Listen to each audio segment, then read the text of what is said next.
it Right. is. So Yeah, which is a great segue for the next piece I want to talk to you about in the family business continuum, and that's succession planning. yeah, Another issue that I see day to day in my activities in the valuation space, and so many times it's not clear cut where there's the next gen who's ready, willing, and able to actually take over. yeah. Um, Talk to us about that issue. Yeah. So we've seen best practice. If you're a dad or a mom running a company and you'd like to see your kids, your grandkids come into it, move one is, A, get them a great education, obviously, but B, have them go work somewhere else for a while. Like you can't bring them into the echo chamber that's been there for 3 generations and expect them to have a lot of new ideas. They need to go work for some other people for a while, maybe 2 different jobs, come back into the business at, 30 or something like that, and then move them in. Now, then they also have to earn their stripes. I mean, they have to, I know they got the last name, but they actually have to do good work in order to build the credibility, because part of leadership is the social authority you have, that you've done a good job and people recognize you as a leader. You do that by accomplishing things. So the good ones I've seen is they'll hand a new initiative to one of the younger people, family members that they're trying to develop. This would work, by the way, if they're not family. It's the same strategy.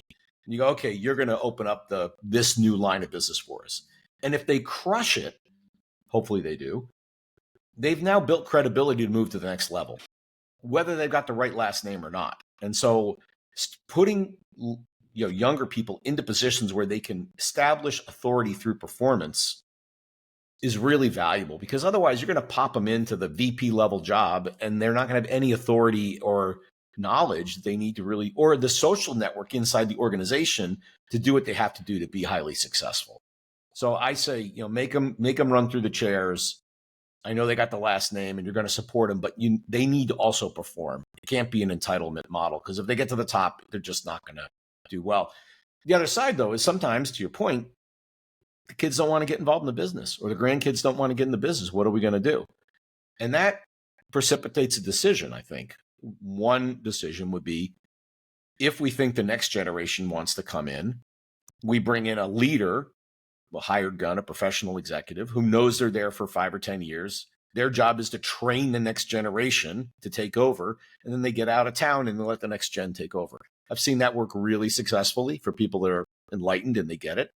The other option would be just say, okay, the family doesn't run the business anymore. We own it. We're just going to have professionals run the business, and that's okay. And if somebody wants to work in it, awesome, but they're like anybody else at this point, except they'll own shares.